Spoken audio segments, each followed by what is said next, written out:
Anda masih di Breaking News Kompas TV terkait dengan penyerangan terhadap salah satu kandidat peserta Pilpres Amerika Serikat, Donald Trump.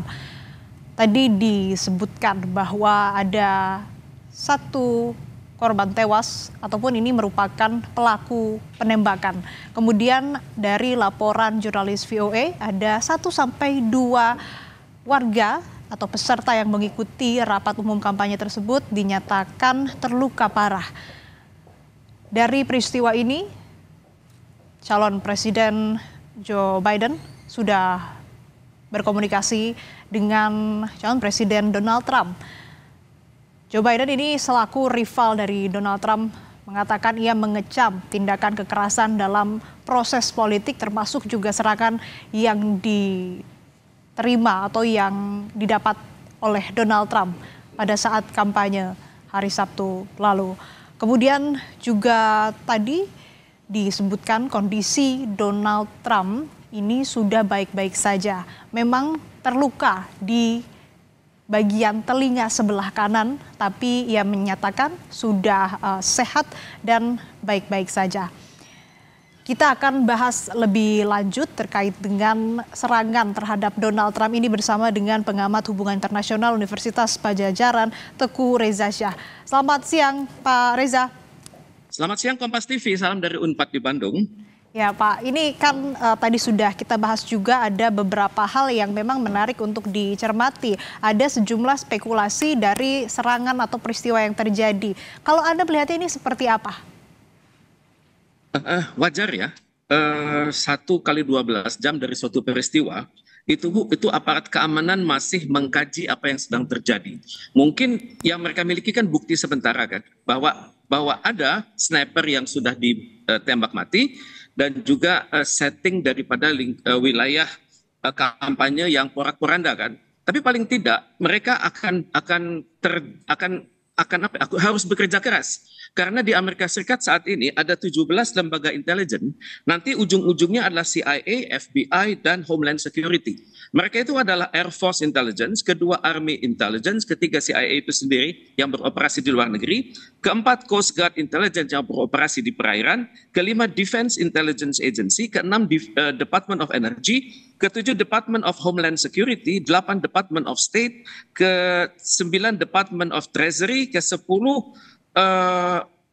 Enforcement Investigative, kemudian 11 FBI, 11 Maritime Core Intelligence, ke-12 adalah National Corporated Intelligence Agency, ke-14 National Reconnaissance Agency, ke-15 National Security Agency, ke-16 National Navy Intelligence, ke-17 Space Force Intelligence. 17 intelligence ini saat ini sebagaimana biasa akan bekerja keras mengumpulkan informasi-informasi dari dalam, dari luar negeri, dari laut, dari darat, dan juga dari udara, dan juga dari ruang angkasa. Dan ini akan sangat berat. Tapi bagaimanapun Amerika Serikat itu hebatnya, mereka memiliki software intelligence yang luar biasa, dan paling tidak dalam waktu 1 kali 6 jam sudah akan ada informasi awal. Tapi yang jelas sekarang media massa itu masih kalang kabut, apakah ini pekerjaan dalam negeri ataukah ini ada kerjasama dengan luar negeri. Yang saya pikir yang akan terjadi dalam waktu singkat adalah pengecekan lapangan, pengecekan sirkulasi informasi, pengecekan IT yang digunakan di lokasi, dan kemudian pengecekan dari pergerakan manusia ada di wilayah tersebut. Ini mereka bekerja keras, tapi biasanya dalam kondisi seperti ini media massa akan berpikir apakah ini pekerjaan dalam ataukah ada campur tangan pihak luar, dan ini pekerjaan besar bagi intelijen Amerika Serikat saat ini. Ya biasanya ini berapa lama proses penyelidikan dilakukan dan siapa saja yang terlibat nantinya dan bertanggung jawab atas hal ini? Saya pikir ini masih informasi yang A1 levelnya ya. Pemerintah Amerika Serikat tidak akan membuka informasi karena informasi yang terbuka yang sedikit pun itu informasi itu akan mempengaruhi citra publik dan juga akan mempengaruhi cara berpikir pihak-pihak yang melakukan kegiatan ini. Tapi paling tidak sudah tertembak pelakunya, sayangnya tertembak ya, sehingga tidak sempat dilakukan interogasi mendalam. Paling tidak dari sosok yang ditembak oleh Secret Service tersebut itu akan dengan mudah dilacak siapa dia, siapa pergerakan dia dalam 1 tahun terakhir, dan siapa link-link dia di dalam dan luar negeri. Dan ini saat ini tentu akan disimpan baik-baik kita sebagai pengamat hanya sedikit kecewa kenapa tidak ditahan hidup-hidup begitu ya, sehingga bukti awalnya hilang. Namun bagaimanapun juga kita harus angkat topi pada pemerintah Amerika Serikat yang bekerja dengan cepat. Sistem P3K mereka berjalan sangat baik dan pengendalian massa mereka sangat baik karena tertembaknya Donald Trump ini tidak mempengaruhi opini publik di Amerika Serikat.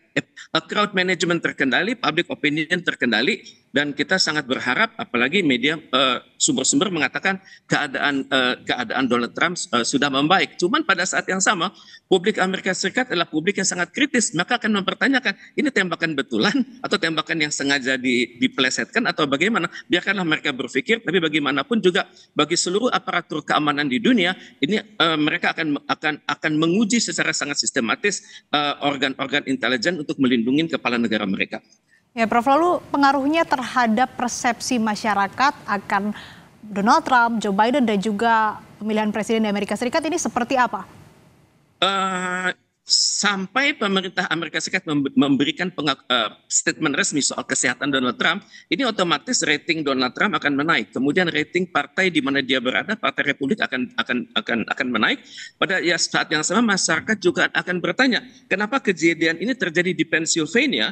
Itu adalah wilayah Partai Demokrat dan tempat kelahiran Joe Biden. Walaupun Joe Biden selanjutnya besarnya di Delaware, tapi Joe Biden tidak terlepas dari perkembangan di Pennsylvania.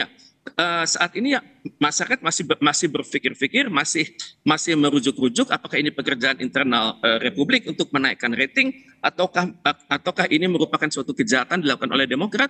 Tapi paling tidak biarkanlah FBI, CIA dan Homeland Security memberikan kata akhir, tapi paling tidak masyarakat Amerika Serikat sudah swing voter sudah bergerak sekarang. Ada yang tetap di tengah karena yakin ini adalah pekerjaan yang bisa diselesaikan oleh pemerintah Amerika Serikat sendiri, dan juga ada swing voters yang bertambah simpatinya pada partai Donald Trump, swing voters yang semakin yakin bahwa Donald Trump ini berada di pihak yang benar, dan juga swing voters yang selama ini berpikir bahwa Donald Trump itu punya kewajiban-kewajiban yang belum terselesaikan, misalnya menghadapi China, menghadapi Rusia, menyelesaikan krisis Timur Tengah, dan menyelesaikan krisis di Ukraina. Sekaranglah saatnya Trump yang mumpung lagi semakin sehat untuk mengembalikan citra Amerika Serikat agar janji-janji Donald Trump tersebut dapat segera terpenuhi. Jadi saat ini opini publik sedang cair, dan saya sangat dari pengalaman saya perhatikan Amerika Serikat akan menangani krisis ini